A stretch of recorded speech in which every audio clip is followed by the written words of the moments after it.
अस्सलाम वालेकुम, कैसे हैं आप सब। उम्मीद करती हूँ आप सब ठीक होंगे। तो चलिए आज का हमारा व्लॉग स्टार्ट करते हैं। तुम्हारे भाई की हालत ठीक नहीं है, वो रात से हमारे घर पे है। अपनी अम्मी को फ़ोन करो, किसी को भेजें ताकि तुम्हारे भाई को अस्पताल ले जाएं। आंटी परवीन की ये तीसरी कॉल थी और हर बात वो यही बात कह रही थी। मैं अपने रोज़मर्रा के कामों में मसरूफ़ थी।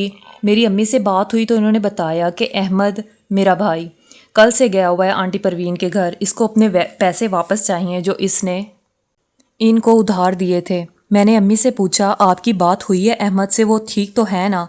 आंटी कह रही थी कि इसकी तबीयत ठीक नहीं है। मेरी अम्मी ने कहा कि मेरी बात हुई है इससे, बस वो कह रहा था कि मुझे थोड़ा सा बुखार है। अम्मी से बात करके मुझे तसल्ली हुई कि चलो सब कुछ ठीक है। कुछ देर बाद मेरे बड़े भाई का फ़ोन आया। इन्होंने बताया कि अहमद ने जहर पी लिया है, हम इसको एमरजेंसी अस्पताल लेके जा रहे हैं, तुम भी जल्दी से आ जाओ। मैंने ये सुना, मेरा तो दिल एकदम मुट्ठी में आ गया। मेरे कानों में साएं साएं होने लगी। मुझे इस बात पे यकीन ही नहीं आ रहा था, मगर ये सच था। मैं तो अपने हवास ही खो बैठी थी। रात का वक़्त था, मौसम भी बहुत ज़्यादा ख़राब था। मैंने अपने हस्बैंड को रोते हुए सब कुछ बताया। इन्होंने कहा परेशान मत हो, मैं अभी कुछ करता हूँ और ले जाता हूँ तुम्हें अस्पताल। मेरा एक एक पल ऐसे गुजर रहा था जैसे कि सदियां गुजर रही हों। मेरा बस नहीं चलता था कि उड़कर अपने भाई के पास पहुंच जाऊं। अब मेरी रोते हुए मेरी आंखों के सामने अपने भाई के साथ बिताया हुआ वक़्त मेरी आंखों के सामने आता जा रहा था। वो हम में सबसे छोटा था और सबसे ज़्यादा हसास था। अहमद का मेरा ख्याल रखना, मेरे बच्चों के साथ लाड प्यार करना, जैसे जैसे मुझे ये सब याद आ रहा था मेरे रोने में और ज़्यादा शिद्दत आ गई। मुझे मेरे बच्चे भी देखकर बहुत ज़्यादा परेशान थे। मेरे हस्बैंड आए और कहा कि चलो, बच्चों को नीचे इनकी दादों के पास छोड़ा और फैसलाबाद के लिए रवाना हो गए। अहमद को फैसलाबाद अलाइड अस्पताल में एडमिट किया था। सफ़र था कि ख़त्म होने का नाम ही नहीं ले रहा था। जैसे ही अस्पताल पहुंची, मेरा बड़ा भाई मुझे लेने के लिए गेट पे ही खड़ा था। भाग कर अपने भाई के पास गई। मेरा कड़ियल जवान भाई अस्पताल के बेड पे बेसुध पड़ा हुआ था। इसको ऑक्सीजन लगी हुई थी और वो बहुत ज़्यादा कमज़ोर हो गया था। पिछली बार जब मम्मी के घर गई थी तो अच्छा खासा था। मैंने अपने भाई को गले लगाया, इससे लिपट कर रो दी।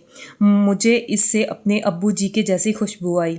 मैंने इससे रोते हुए पूछ रही थी कि तुमने ऐसा क्यों किया, आखिर क्या वजह बनी। लेकिन वो होश में नहीं था, बस सांस चल रही थी। अम्मी और मेरी छोटी बहन भी आई हुई थी।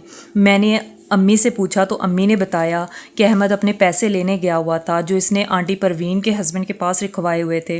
इसको बहुत ज़्यादा ज़रूरत थी पैसों की, लेकिन वो वापस नहीं कर रहे थे। तो इसी परेशानी में इसने वहाँ पर पड़ी हुई फसलों में डालने वाली स्प्रे को पी लिया। पहले तो अहमद की हालत बहुत ज़्यादा ख़राब थी। पूरे 12 घंटे के लिए इसको वेंटिलेटर पे रखा हुआ था। अब कुछ हालत संभली है तो वार्ड में शिफ्ट कर दिया है। बहुत मुश्किल से इसकी तबीयत संभली है। समझो कि दूसरी ज़िंदगी मिली है मेरे बच्चे को। अम्मी फूट फूट कर रो दी।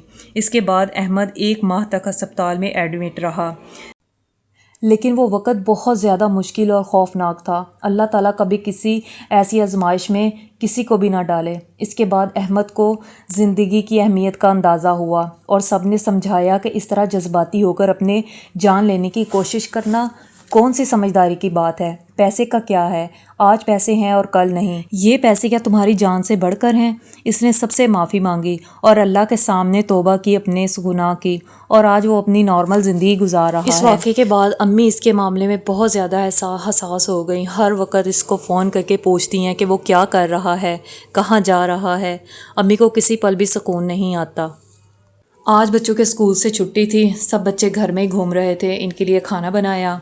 ये आनद है जो कि नीचे वर्कशॉप में काम करता है। घर में जितनी भी रोटियां बनती हैं वो मैं इसको दे देती हूँ और ये बाहर जाकर बेच देता है। अगर घर में रोटियां पड़ी रहें, मुझे तो पता ही नहीं चलता कि बाहर फेरी वाला कब आया और कब गया।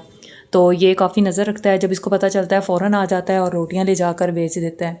सब बच्चों को बारी बारी रोटी बना कर दी और उसके बाद फिर मैंने सब्ज़ियां आई हुई थी, सब्ज़ियों को अलग करके मैंने फ्रिज में रखा। आज करेले आए थे, टमाटर, और इनके साथ भिंडी आई हुई थी। मैंने सोचा कि सुबह को भिंडी बना लूँगी।